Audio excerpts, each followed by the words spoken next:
This past few weeks, I've been watching people playing Elden Ring, and I found the game, the story, and music really fascinating.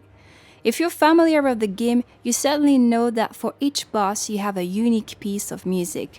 I just love how the composers match the music with the characteristics of the boss you have to fight. So I felt inspired to make a track based on the specific boss.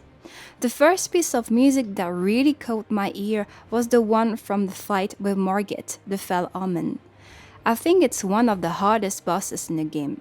I haven't played Elden Ring because I'm far from being an expert gamer, but I watch people play with the most amazing resilience.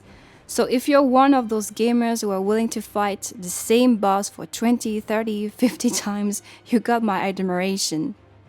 Aside of being a difficult boss to fight, Morgott has also an interesting story. We later learn in the game that his real name is Morgott and is in fact part of the royal family. We learn that he was cursed at birth and because of that was rejected and forced to hide. His horns are a sign of his curse. Despite the rejection and humiliation, he remained loyal to his heritage and swore to protect the Earth Tree until his last breath. He never chased power. He only wanted to protect and I guess feel a sense of purpose and belonging. This makes his story quite sad but also honorable while letting the player feel that his disinterest in power and his loyal nature would have made him a great Elden Lord. In terms of the music, we can find a deep, dark orchestration with threatening strings and swells. The heavy brass make me think about his heavy curse he had to carry on his shoulders, while the solo cello at the beginning reminds me of a life of loneliness he had to live. The last time the player fights him, we can hear the solo cello again, but this time there's also a choir.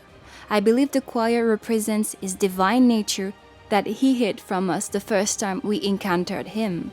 I composed my track while thinking about Morgott's story and the orchestration of the original track of Morgott the Fell Omen during the first fight. Of course, I took the freedom to make my own musical interpretation while adding my voice just because I felt it would sound nice with the instruments. So without further ado, let's have a listen. I hope you will enjoy this reinterpretation of Morgott the Omen King.